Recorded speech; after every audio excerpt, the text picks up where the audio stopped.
privilege to have him today as a guest speaker. Please welcome Mr. Lee Hodge.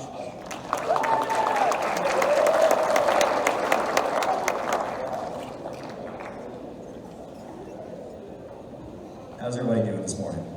Good? Okay, fantastic. That being said, my name is Lee Hodge again, class of 2018, so the funny thing here is actually 4 years ago, I presented the Falcon Forum as a senior at Cox, and now here I am as a senior in college back again. And it's funny to think about actually how much can change over time. It's kind of surreal to be perfectly honest. But I'd actually like to start off this morning with a little exercise that Fred Rogers always used to do. You know, you guys may know him, or actually you may be too young to even know who he ever was. He's the guy that always wore, you know, the sweaters at the Child's TV show. And a lot of people get caught up in thinking that, you know, Fred Rogers was this guy that, you know, only taught children, but there's still so much we can learn from him today. And actually, frankly, I think in this world we need a lot more people like Fred Rogers. But Fred used to do this thing where, you know, before he spoke, he just asked that we take 30 minutes of silence to think about the people, whether they're parents, teachers, coaches, grandparents, even friends, the people that helped make us who we are, that helped develop us, give us, you know, all the kindness in the world, all the compassion in the world. So I'll keep time, and I'm going to be doing it alongside you all. But let's just take 30 seconds to think about those special people in our lives.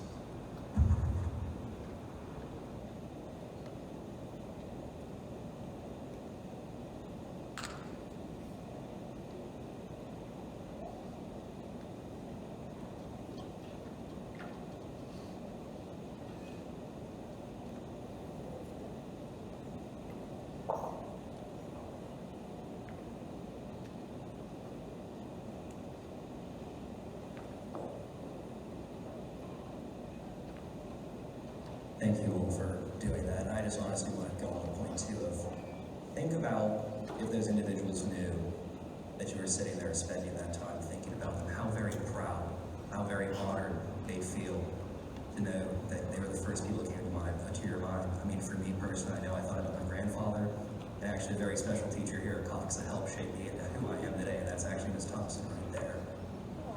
Absolutely fantastic person. I have to thank her for us so very much. But that being said, as for why I think I'm qualified to be here today, or why I was asked to be here today, is last year, it says I was a sophomore at Hampton City, I was actually a junior, but I was ranked and acknowledged by Virginia Business Magazine as one of the top 100 people you have to meet in 2021. And I was the first college student ever to do that, to get on that list, but it was only because of a very, difficult beginning through my high school career that I was able to reach that achievement and do all the things that they had listed down there. But that's kind of the point of what I wanted to talk to you guys today. I mean, the theme for this year was passion, you know, drives purpose, and I cannot tell you there's anything more accurate than that. With that being said, how exactly did I get to where I am? And the number one word that always comes to my mind, adversity. You know, through my high school career, I had a very troubling set of circumstances occur in my life, but every one of those incidents I didn't let break. I always got up and kept on pushing forward. It gave me the drive to figure out what I wanted to do with my life, how I wanted to help people.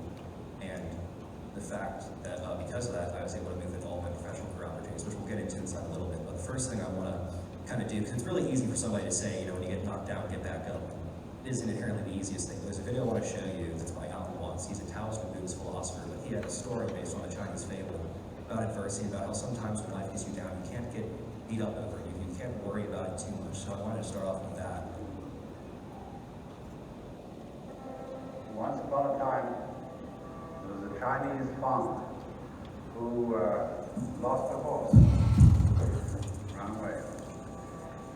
And all the neighbors came around that evening and said, "That's too bad." And he said, "Maybe."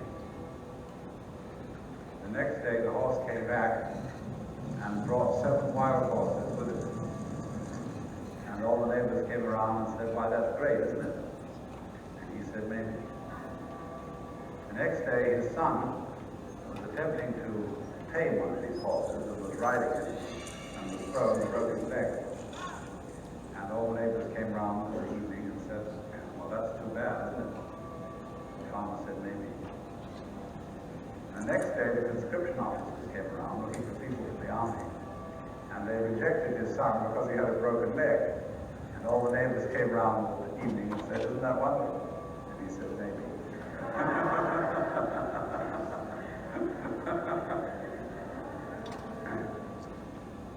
The whole process of nature is an integrated process of immense complexity. And it is really impossible to tell whether anything that happens in it is good or bad. Because you never know what will be the consequences of a misfortune. Or you never know what will be the consequences of good fortune. There we go. So the number one point that I think really kind of stuck with me, and this was actually one of the stories when I was going through my rough periods inside high school that ended up sticking with me. It's you never know what the consequences of good fortune are going to be. You're never going to know what the consequences of misfortune. You know, so you may think that inherently something's good, but it may actually end up coming to bite you in the butt later, or you may think that something's the worst thing ever, but it may actually help build you up to get you to exactly where you need in life. You can't get caught up in worrying about all the small things life may throw at you, because I can guarantee you that. And frankly, that moves into this slide, these two people up here, and I'd like to start to the leftmost was my grandfather, Paul Brewer. When I was a freshman in high school in December, he actually passed away on me, and I remember how absolutely horrible it felt. And the last thing he ever told me was, "Ian, you have to find a passion, but you have to make sure that passion is simultaneously in the pursuit of helping other people." Now, I was a freshman in high school, so that one didn't really sink in for me for a while. I was kind of cluelessly looking around and like, okay, thanks, Grandpa, you know. And then, no more than a year and a half later, my father, to the right, John Lee Hodge, contracted incredibly rare form of cancer. And then within months, it was stage 4, and I went through about a year and a half not knowing whether or not I was going to be alive the next day I woke up. And I found myself inside a pretty bad place. You know, as I said, you know, when adversity hits you, it's not easy. You know, you're going to get down, you're going to get sad, but that's also just to be human. You can't get caught up in it, but instead you have to do something about it. You have to want to walk forward. You want to try to find that passion in that moment. My grandfather's words sunk in a little bit more, meant a little bit more to me. And I said, I have to get up. I can't be down. That's not what Grandpa wants. Not what my dad wanted. And I proceeded to march forward and try to figure out what that passion was exactly. And then I found myself becoming really interested in finding out the best opportunity to serve people is to get involved in politics. I remember I searched around the Virginia Beach government website for all the volunteer opportunities for it, and I saw, you know, that there are these city commissions that students could get onto, or there were only 2 that students could get onto. I was like, okay, let me try this. And I sent an email to Councilman Kane at the time, and I was like, hey, I would love to sit on this and try to learn something, you know, and try to help my community. And she said, I've never actually had a student email me asking for one of these seats before. Sure. And the lesson there is sometimes you just kind of got to Hail Mary it, because the worst thing that you can be told is no. And, you know, failure is not, you know, one of the things that's going to completely destroy you. You know, at the end of the day, for me, getting told no, I would have gone, okay, I kept on walking forward. You know, as I said, when adversity sometimes faces you in life, you just got to keep on going and find the next opportunity. You can't let it get you down inherently. I will say this was one of the most amazing opportunities I could have had as a 16-year-old because I learned about the issues going on, you know, just not within, you know, my everyday community, my neighborhood, but also people of different ethnic and racial backgrounds as well. It's put me on a larger variety of issues still today. And that's something that I am so very, very appreciative of. And then from there, I got more and more involved inside politics. I worked for Congressman Taylor. I've worked and still work for Senator Steph for the past 4 years. He's the guy at the bottom right there. We like to goof off a lot, to be perfectly honest. And then over to the right, I've also spent time recently working with Governor Youngkin and his campaign and all that stuff. And over the top right is personally, I got to go to a political event inside Washington, D.C. at the National Archives. So that's David Rubenstein, my personal idol. The guy's one of the richest men in the world. Literally owns the Constitution and Emancipation Proclamation. If you go to the Smithsonian, the placard says, courtesy of David Rubenstein. Believe it or not, the United States government does not own that, which is crazy to think about. But pretty much, you know, and he was able to give me a bunch of advice and that kind of stuff. But I think kind of the point I'm trying to get here is if it wasn't for, you know, my grandfather's words or my dad's circumstances of cancer, you know, I would have never taken the time to sit there and introspect and think about how I wanted to help people in the most effective way to do it. As I said, I figured it's going to be politics, but I do also want to say, you know, people often read about politics, hear about politics, so you guys are watching the news, and there's these negative connotations anymore in politics these days. And over my time and in some of the life lessons my father and grandfather taught me, I created my own rules of politics. And it's something that I encourage you all to do today as well. The first one is you have to pick correctly between the two P words that are often associated with politics. For me, that's power and people. You know, often people watch like TV shows like House of Cards and that kind of stuff where politics is all about you know, trying to get to the top, become like president or something crazy like that. But that's inherently wrong, it's flawed. Politics is about people, it's about being a public servant, it's about trying to help your community, everybody around you. That's what I've thrown myself into initially. And then that goes directly in hand with the second point, which is integrity. You know, never be the person that's going to take the cookie from the cookie jar when nobody else is looking. Because all that does is just slowly but surely deteriorates our entire community. You should always try to live up to the highest morals and standards physically possible. You know, you want to make the world a better place, so always live by the best character you possibly can. And then the third point is to never make negative comparisons or never go negative. So you don't have to insult somebody to win an argument. You don't have to insult somebody to get your point across. You know, whenever you're having a conversation with a friend, you know, it doesn't have to be about politics, it can be about anything.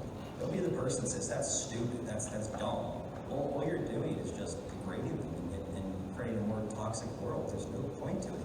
Instead, just be kind, compassionate, and get your point across through reason and logic. You know, that's something that we've lost, and I think also through all the negativity that's going on with COVID, it's become even more of a problem. And the last point there is try to find the human side to every issue, but that's one of the things I'll come back to with a little case study particularly. But as in what I was saying about my favorite part about politics isn't like the campaigns or anything like that. It's actually been the service part, you know, the people word over power. During the start of the COVID-19 pandemic, I had the opportunity to work in constituent services. That's kind of being like your customer service rep for government, you know, the person that's on the front lines and trying to help you solve any issue. And I was helping people get unemployment benefits. Never in a million years did I think I'd be helping people get unemployment as a professional occupation. But these were people that were just genuinely out of luck, losing jobs because of the COVID-19 pandemic, and they needed money to put food on their table, to be able to pay for their rent so they had some place to leave. And they weren't getting that help and support. And I remember I would end up working 2 extra hours every day, and I had people crying to me on the phone consistently, you know, at least 20 people that were just distraught every single day. And I'd go home and I'd be, you know, kind of depressed, to be honest with everybody. It was very emotionally taxing. But finally, as I started to get cases through, I got all these thank you cards and, you know, people saying, you know, not inherently just, thank you, Senator Steph. It was always my name on those cards because I was the person that was on the front line helping them get what they needed to survive. And I remember how emotionally rewarding that was. You know, it may have been hard towards the beginning, but that feeling of being able to actually have changed somebody's life was absolutely amazing. Actually, one of the things I ended up asking my friends at school, or that have gone on to their professional careers in Wall Street, New York, and all that stuff, you know, they're always caught up in the notion that it's about doing the job that's going to make you the most money. You know, that big triple-figure salary, that kind of stuff. And I asked my friends that are on Wall Street now, I'm like, are you actually happy? And they always sit there and they kind of freeze and they're like, what do you mean? And I'm like, you actually go home at the end of the day after making that big paycheck, and are you actually content with what you're doing professionally? Because I know you're working like 65 hours for JP Morgan, maybe getting to see friends for 2 hours on a Sunday, but is that actually fulfilling you? And they can never tell me yes. But meanwhile, when I was sitting here helping people actually survive, you know, be able to live their life, I can tell you there's nothing more morally rewarding than this. When you're trying to find your passion, don't get caught up in thinking it's all about the dollar signs. Because with time, you know, that financial stability is going to work its way out. But do the thing that's going to make you feel fulfilled. And I can tell you so far I've done that. I couldn't be any happier. Another point, this is a video. Every Thanksgiving, you know, and Christmas, most of the time you're spending time with family, but Senator Steph and I, we actually go to the JCOC along with some other people. We actually feed the homeless. 5 a.m. in the morning. It's a little funny clip because he throws me under a bus. You know, and we'll have kids who normally struggle to get out of bed in the morning will be here at 7 o'clock, 7:30, you know, peeling potatoes and doing everything else. Ian does not like getting up at 6 o'clock or 5:30 in the morning for stuff like, you know, normal every day. Ian is here, you know, 6:30, he's walking in the door ready to go. So this is our Christmas. This is our Thanksgiving. This is what we do. This is a chance to give back. All right, well, Senator, we'll let you get back to it, but thank you so much for being here this morning. Really appreciate it. No problem. Thank you. Nothing like your boss throwing under the bus on live television, you know? Really fantastic. But that being said, nonetheless, the point of that is to say also, you know, these are the things I do. Now, I mean, that's not because it's my job to do it. It's not because I'm getting paid to do it. It's just the genuinely right thing to do, you know? And it's all in the words of my grandfather. You know, he said, make sure that your passion is in pursuit of helping. And I know genuinely, Thanksgiving and Christmas, sometimes people don't have a table to go, a family, you know, a table to go sit at, and eat that turkey, or they may not actually have a Christmas tree with presents under it to go, you know, open and enjoy that time with family. So, for me, I'm always happy. I've done it for the past 3 years, waking up 5:30 in the morning to go make sure those individuals that are homeless in our community here in Virginia Beach actually have something to look forward to.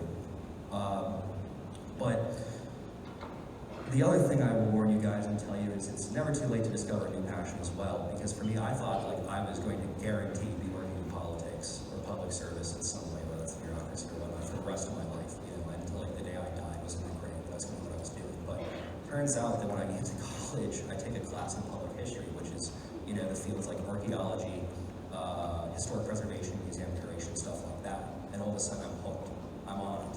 You know, and I actually got to work on this walking tour as part of my class.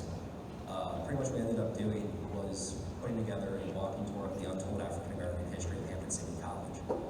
It was a narrative that had never been conveyed publicly, ever. You know, it's something you maybe have to pick up a niche book and library and understand, but instead, we wanted to bring that history forward to the public. And I remember how rewarding that felt. Because members of the community, especially like African American alumni from Hampton City, they were just so happy. They were so thankful. And I remember sitting there and I'm like, I'm helping, you know, progress the true historical narrative here, and I was hooked on it. And from there, I once again figured put all of my time and energy in, because when you're passionate about something, it's much easier to go 110% towards it. You know, it's one of the things where you don't get kind of bored and you're like, I'm not sure I want to do this today. And I reached out to a Virginia Beach City Council member again and asked if I could be on the City of Virginia Beach's Historic Preservation Commission. And another little joke on this one too. The Historic Preservation Commission, Christy Lyons and Ian Lehoch, an investigative review panel, Liv Rice. Liv Rice. 27 legal. Am I correct? That's correct, Lehoch. So I'm not sure if you guys heard on that one, but I actually, especially getting up on new council members that weren't as familiar with me, but they spent 20 minutes in closed session actually debating about how to say my last name. You know, and I'm sitting there, I'm like, at least they're going to remember me now. You know, good things about having the complicated last name with a C at the end of it sometimes. But the point is I was able to get on the Virginia Human Rights, Historic Preservation Commission, simply because I just, you know, went out as a go-getter and I asked. You know, it's one of the things of sometimes when you're trying to do big, ambitious things, you're like, I could never do that. You know, all you're doing is learning yourself. Sometimes I was saying, you just gotta Hail Mary it, guys, genuinely. And then from there, I mean, I've been working diligently with the commission to help preserve historic sites across Virginia Beach. I'm not sure if you guys have ever been to the Cape Henry Lighthouse and the 4th Story. We do a fundraiser for that every year. I also got to bring a group of high school students, because there actually is a high school subcommittee, the Historic Preservation Commission. I brought them up to Richmond, I think it was about 3-4 weeks ago now, and actually taught them how to advocate for historic preservation, the importance of the court building, Capitol building, all that kinds of fun stuff. And once again, that was all morally rewarding to me. And then, as in for the point I was talking about earlier, where it comes down to the human side of issues, this was a case where, you know, a year ago we had a Confederate statue over the Princeton County Courthouse, and there were two distinct sides. I'm not sure if you guys read the news or anything like that, but you know, there were the people that wanted it gone and the people that wanted to stay, and both were yelling at each other back and forth. And I couldn't help but just sit there and say, I feel like there's some kind of middle ground here. There's something that we're missing. Like I don't have to pick a side here. I can try to appease both teams. And this is gonna be a little history lesson for you guys in Virginia Beach, but also I think a perfect case study, that fourth rule I have to politics, which is trying to find the human side of every issue. Well, my name is Ian Lehoch. I'm currently a student at Hampton City College, where I study public history, primarily historic preservation. And when I looked at the resolution this evening, I saw that we're talking about two things, relocation and removal, and while I agree to those to some extent, I believe we need to be focused on recontextualization primarily, and for that we need to start with the election in Prince William County in 1878, where the black vote was suppressed when African Americans had to vote through a 7-foot wall, where they couldn't see where their ballots went, and after the election ended and the good old boys remained in power, Mr. Willis Hodges, who was an African American politician at the time, created a big fuss. And shortly after that, he was brought up on charges that were false, and he was given the option of going to prison or leaving the state for good. Now, what I would like to see is a statue built honoring Mr. Hodges and the service he made to Prince William County, but also the state of Virginia, and that's because Mr. Hodges was actually one of the 24 African Americans at the Constitutional Convention for Virginia after the Civil War. And he actually helped create Article 8 of our Virginia Constitution, in which established the public schools that we have today. He also was a Prince William County councilman. He was a Prince William County judge. He once owned an abolitionist newspaper in New York. He also was the first African-American lighthouse keeper of the Cape Henry Lighthouse, which is on our city seal, a man that deserves to be memorialized. And actually, one of the gentlemen that forced Mr. Hodges out of town after the election of 1878 was an O.B. Mears. Now, Mr. O.B. Mears was one of the chief fundraisers for the Prince William Confederate Monument. So I think it would only be proper and tell a real narrative, a real historic narrative, a proper historic narrative, that we build a statue of Mr. Hodges while also putting up the interpretation of what the current statue there was. It was a statue that helped institutionalize Jim Crow and racism, but also imagine a location, a historical exhibit of sorts, in which every VBCPS student could go and learn about Jim Crow, learn about racism in Prince William County, someplace where also we could point at the steps of the Prince William County courthouse and say people were sold into slavery there. When we talk about slavery, I feel like often it gets whitewashed in the textbook pages, but it's a whole different thing when you're sitting there looking at a physical location and saying, because Mr. Hodges, the man in that statue, stood against those people being sold into slavery because of the color of their skin. Those people that built that statue forced him out of the state, which he helped write their Constitution. I think that is the historical narrative that we should push for, and the end result that we should push for. And I appreciate your time. Thank you. Thank you very much. One thing I will also note here too is, if I'm remembering correctly, I was the only person who actually received applause during that evening. It was a very tense evening in the convention center, because as I said, you had two factions that literally wanted to rip each other's heads off. But I was the individual who was able to sit there and try to find the middle ground, the human side of the issue, of saying that we have a better opportunity here than try to let one side or the other win. Now, of course, City Council ended up deciding to remove the statue, which makes perfect sense. But at the end of the day, I wasn't afraid to go and try to make my point and fight for that human side issue, because the worst thing I could be told was no. And realistically, it wasn't that bad. You know, I kept on marching forward, but also, you know, that was an opportunity to not only just express my passion for historic preservation, but also intertwine my passions. It's not like you have to find this one specific thing in life and throw yourself at it, 110%. You can have, 1, 2, 3 things. Work also intertwine them too, because of my political experience. I was also able to make that argument way more convincing. I spent time talking to city council members I built friendships with over the years and trying to help them understand my point of view. Because actually, originally, we were planning to try to use that site as an interpretive exhibit. So that way, VBCPS students like yourself could have some place right here in Virginia Beach, former Prince William County, to go and learn about things like slavery and actually how it was physically, taking place here when Prince William County was the main municipality at the time. But the last point I want to go on is why it's especially special for me to be here today. A little tongue twister there. But over the past 4 years at Hampton City College, I've had the opportunity to be a part of the Wilson Leadership Program, which is named after General Sam Wilson, who I've spent a lot of time researching and studying. I wish I had the opportunity to meet him, one of the greatest men, that has ever existed, according to everybody that's had the opportunity to come across in life. But the words down there, a true servant leader, a lot of you guys, I think, get caught up in thinking of leaders like this person that points and delegates and tells everybody what to do. That is inherently wrong. I want to try to encourage you all you guys to be servant leaders, an individual that rolls up their sleeves and gets right there in the trenches with your peers. So when you take any type of leadership role, just don't be the person standing at the podium, barking at everybody. Get in there, work with them, be an inspiration to all your peers. But the reason why I wanted to end on General Sam is because he had this quote that I've personally let soak in a whole lot. But it goes, "It's now your world, it's not mine anymore, and it's a beautiful blue jewel, a shining sphere. Love it, cherish it, protect it, and keep it." Now, this isn't so much a point I'm making to you all, where I'm like, oh, this is my charge to you, because, I'm older than you. It's a charge to our generation as a whole. Soon enough, people like our teachers, they're going to be, retiring and that kind of stuff. And we're going to need teachers, or, we're going to take in leadership inside government or inside nonprofits.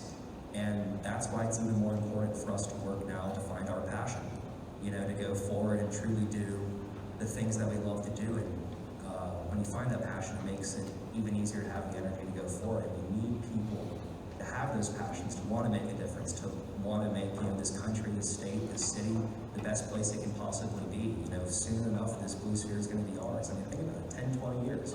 As I said at the beginning, it's been 4 years since I came back, and that felt like, literally yesterday. Time flies. It does. And I'm not sure if there's any seniors in here today, but I'm sure you can think back to your freshman year and realize how quickly it's changed. But just for a quick little recap, the things I really want you guys to leave here today, having learned, is the first thing is, don't let adversity break you down. Get back up, learn from it, think about it. Whether it's playing a sport, student leadership, schoolwork, some other extracurricular that I'm forgetting, because I can't name everything that you guys do here at Cox, because you do so much.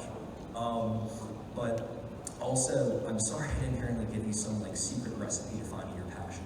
But the one thing I will tell you is it's going to come with time. You just need to be patient and willing to wait for it to, have that for yourself, have that aha moment, for it to hit you in your face. Because I can guarantee you, it is. If it wasn't for all that adversity I faced early on in my life with my grandfather and my father, I wouldn't have had that aha moment. But that took a really horrible set of circumstances. And that's not anything I wish on anybody else. I have seniors, or fellow senior friends in college right now, some of my best friends. They still haven't found their passion, and they're getting their first job. But I know that first job will be a stepping stone to them finding what they truly want to do with their life, what that calling is. And if you do find your passion early, dedicate yourself to it. Be willing to take risks. The third point is always trying to find the human side of an issue. Anymore, I think we're all trying to get caught up in one side or the other. And I just cannot say enough how wrong that is. It's unfactual. There's always a middle ground. There's always a way to try to find, the moral high road, the most ethical way possible. You can't get led into trying to pick a side or a team. It's just wrong. And I work in politics too, and I've come to terms with that. My boss is politically way more on one side than I am. And I'm sometimes sitting there and I'm like, hey, just don't just blindly agree to blindly agree. Actually think about this one, Bill. And sometimes he's like, again, I actually appreciate you thinking about it that way. And I've been able to try to, create that more passive relationship. And the fourth part, especially after this pandemic, I found it to be incredibly important. Be kind and caring. As I was saying, don't try to insult your peers. Don't try to, always argue with, oh, that's stupid, that's dumb. Now more than ever, especially coming out of this COVID-19 pandemic, we're finishing up. We're not done yet. We need really kind, caring people. So when you think about Thanksgiving or Christmas, think about doing some community service around the holidays and all that kind of stuff. But with that being said, I have 3 minutes for questions, but thank you guys very, very much. I hope you enjoyed learning so much.